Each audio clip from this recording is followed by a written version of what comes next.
like to introduce Nathan Brothers from Springer. Starts dropping. What What are we doing?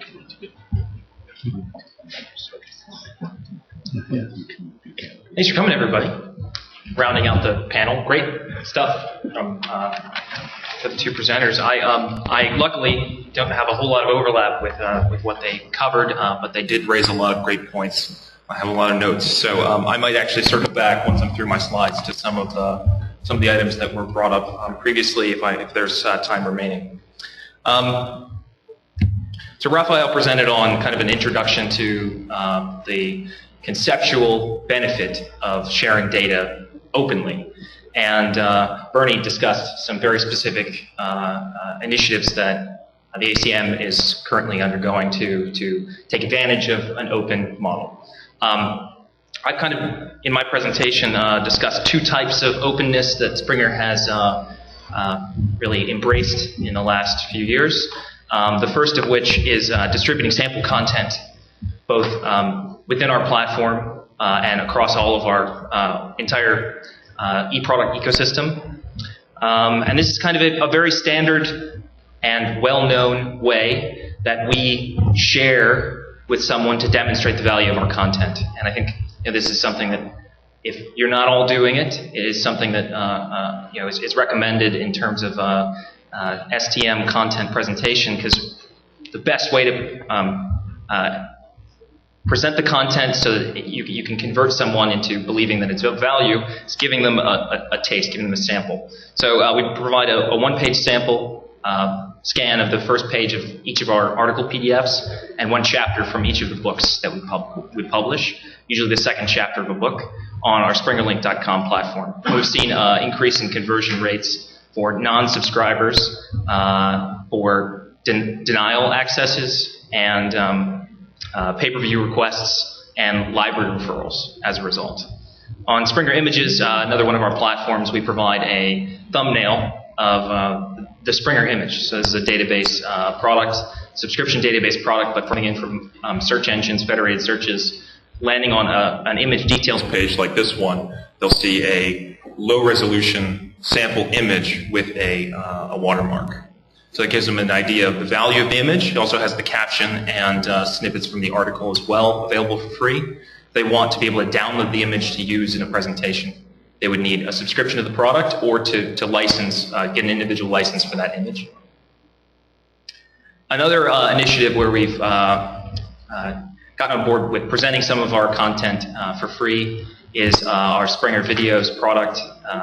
It's a free service, actually. I call it a product because it's in our portfolio of online service offerings, but it is available for free at videos.springer.com. So we allow our authors the ability, post-publication, to prepare video supplementary materials after the publication of their article, or upload video supplementary materials that they normally would have prepared and distributed with their article to videos.springer.com. These materials are not only available for free on this site, but also they're piped over to YouTube and distributed there for free as well. The justification for this initiative is to drive traffic from YouTube as well as from this site back into the article, because much of the supplementary material that our authors prepare doesn't make sense outside of the context of the article. So if you're watching the video, it can give you a taste of what the value of the article might be and bring you back to the article page within Springer Link. So the rewards, as I mentioned, are to promote on-site metrics for non-subscribers. Those translate into denials, librarian recommendations, and pay-per-view article requests. So some of the risks for on-page within our own platforms presenting of sample content, I actually couldn't think of any specific risks. I think that it's just an overall best practice for converting customers who otherwise don't have access to a particular subscription. I would say something that we've gotten a lot of traction out of is to modify that article one-page pay-per-view when someone is a subscriber to actually just give them the whole article. Not wait for them to click a download button. Because if they're coming in from a search engine and they've already demonstrated by clicking a view this article link on Google that they want the article, you just give them the article right when they arrive on the page. And don't, they're arriving, they ask for the article, you give them the article. and that's provided us with a lot of traction. So on external platforms is a different story, right? I think that there is kind of a more complex discussion that has to happen internally in order to provide justification for presenting your proprietary content for free externally. I think that the videos.springer.com counterpart on the YouTube site is a great example. We've gotten a lot of new incoming referrer links to Springer link pages that do have associated videos on Springer on the Springer videos page within YouTube. It's another landing page. It's another landing page that shows up in search results on particular topics. So in a search results list for a particular topic, it's instead of just having one result on the Google top 10, you've got maybe the article on Springer Link, you've got a video about or related to the article on YouTube, and maybe the article also appearing in Mendeley and on Scopus. So there's a lot of different hits that come up in a particular Google search for an article, and the more weight you have, the better the incoming traffic is going to be. So another external presentation of sample content is, as many of you probably are also have online on Amazon, our book content has 10% content preview. So 10% of the pages from a book will be available for free on Amazon Book Search, so the user can look inside, get a taste for the content, perhaps purchase the book from Amazon, or click through to read the content on Springer Link. There is a bit of a challenge there. Amazon at the moment doesn't have a way to check if someone visiting Amazon actually would have a subscription to that book, and rather than saying, asking them for $129 for a monograph, let's say, rather they could say, do you already have a subscription to this book? Maybe make an API query based on IP back to the Springer databases and authenticate that person. So that's kind of a disconnect in the overall user experience, because if they've already paid for the book, why pay for it again? And that we're trying to overcome some of those difficulties by making our data more open. And it's one of the ways that open data can bring down those barriers of gaps in knowledge about customers when they interact with your products in different locations. So similarly on Google Books, we have the same type of book previews, and in this case it's the minimum 20% of pages available in Google Books. That is, unless the person accessing Google Books is in a country where the book has moved out of copyright. And that's one of the risks that I identify. So the risks of this type of content availability are de-emphasizing the role of the publisher. So this is someone else's platform distributing your content. And as I mentioned, if in the case of Google Books, if a particular book has gone out of copyright protection, say in the United States, and someone is accessing Google Books from the United States, Google, because they have the full book, they can make that call and present the full book to that customer, and that potentially compromises the value proposition of our legacy subscription packages. It also adds complexity to author communication, because I come from an editorial background myself, and Google Books has been around long enough that I had experience sitting down and having those conversations with authors and saying, yes, your content's going to be made available here, and yes, when you signed that contract, you did give us permission to give your book to Google and show 18% or 20% of your book on Google. Don't worry about it. It's actually good for you. That conversation is a tough conversation sometimes, particularly with authors that majority of their career has happened before the age of online book look inside. But it is a conversation that does happen, and it's important to emphasize the value of these services. So the rewards here, and I think that this quote really captures it, that this person would never have found the book and requested that their library purchase a copy if they hadn't been able to read part of the book, see the book's value, and then request the book. So not only discovery, but also value identification in order to justify to your librarian, yes, this is a book that I'm interested in purchasing, rather than making a investment decision based on very little information, which was the case before these types of look inside features were available. So the second type of openness that I want to discuss is one that's been touched on, and that's the openness of data distribution.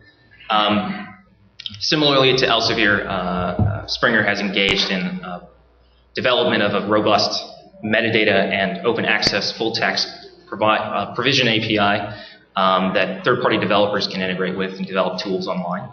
But first, let me discuss some of the more traditional data distribution methods that we go into. So the four pillars of data distribution, I would say, are Onyx feeds to content distributors, Amazon, and their like.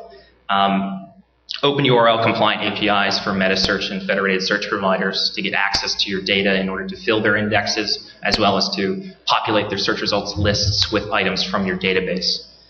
Bulk data delivery to abstracting and indexing providers is also plays an important role. Distributing bulk data delivery in a format that the abstracting and indexing provider can use. And then opening up your robots.txt file on your own content platform so that all of your pages are indexed by the big search providers. Building those search service indexes, I think, is one of the most important ways to expose that you do expose your content data. Any reticence to expose that data is just going to hurt you in terms of the amount of traffic that your content gets from search engines. The market research that we performed, by and large, research is happening on Google, and if your content isn't there, it might as well not exist. Content data APIs for third-party developers is a point that I wanted to discuss in a little bit more detail, because it is, I think, the next generation of what the publishing business is going to look like. It's going to not necessarily replace what we do already, but it's going to be another thing that we're expected to provide to developers and to research units at universities. Similar to all of the things that Raphael pointed out in his presentation. This is happening already with much of the information that's out there on the web. Developers and developer teams in collaboration with researchers are putting together new tools to meet the new challenges of the digital age. And if we want our content to be part of that discovery experience, we need to make it available in a raw data format that can be integrated with this new generation of tool, not just on digital paper. So we have API portal up online. Anyone can sign up for a key, jump in, and begin developing applications. We've taken a separate track in our level of openness with our data than has been undertaken by some of the other players in the space, in that we don't limit the development that's taking place to only developing applications within our platform environment, but anyone on the web can integrate our data into any of their websites, create their own features on their own website, as well as the APIs have empowered rapid turnaround times for our own internal development because we're able to build a feature once and deploy it across many different products, or integrate across databases. So if we have a database running one application on one set of servers, we can integrate very seamlessly between those applications. We have tons of products, tons of features on each product. There's no reason why those features shouldn't be able to be interchanged and the data shouldn't be able to flow seamlessly across those products. And the APIs have been able to empower that type of transparency. So some of the risks that are inherent in this, and I won't go into too much more detail about what use of an API looks like in the open. Raphael went into a lot of detail about that, but I think some of the risks that are inherent in this data exposure is actually touches on some of the points that Bernie was discussing, where you don't have a lot of control over how your content is going to be presented to the user. If you're just exposing the data, right? Your data might be up on a site that isn't necessarily the type of has the production quality that you'd like it to have, but it's going to be up on sites that are beyond what you could possibly develop in-house and are potentially better than something that you could develop. So you're gonna have a mixed bag of the types of products that your data gets exposed on, and some of them aren't going to be pretty. Some of them are going to be buggy, some of them are going to be non-functional. But you are going to have a lot of diamonds in the rough that are really going to demonstrate what your content is capable of beyond what you would have imagined. So I think that those standout products are really what make this endeavor worthwhile. You also have no control over weighting. This applies to not only the API initiatives, but also in traditional discovery tools. Similarly to how we don't control the features that are developed, there's a lot of different ways that search weighting can play a role. And if you're not controlling the activity of the users yourself on your own website, there's no guaranteeing that your content is going to be at the top of the results list. And that's just an inherent risk in this process. So the way to mitigate that risk, I would say, is to make as much metadata available as possible, so your content knows what it is and can say, I'm this, I'm an example of this, I'm in this subfield, I'm in this subdiscipline, I'm relevant to these industry sectors, whatever it might be. Your content needs to know what it is in its metadata, so that when someone in the world picks up that data, they know exactly what it is. So if anyone searches on those things, so the role of metadata is critically important when addressing these risks. So I think that some of the rewards, and I discussed these a little bit, but I'll go into them in each in a little more detail. That the power of exposing data allows for generation of referrals from discovery tools beyond what you could develop. Having your content, the same article in all 10 of the top Google search results. The same article, because it's the most relevant to a particular user's search, because that article is indexed in 10 different discovery tools online, and it's incredibly relevant to what the user searched for. And then you can leave it up to the user, okay, then as Bernie said, which of these tools is the user familiar with that's going to provide them the best way to answer the specific question they're interested in asking? Is it Microsoft's search discovery tool? Is it is it a Scopus tool? Is it Mendeley? Is it Springer Link? Whatever it might be, it's the same article but in different contexts. Software independent access, I think, is important, and this is kind of what I just discussed, that lots of different software solutions can address different questions, and each research team is going to want to ask different questions and have those questions answered using specific tools.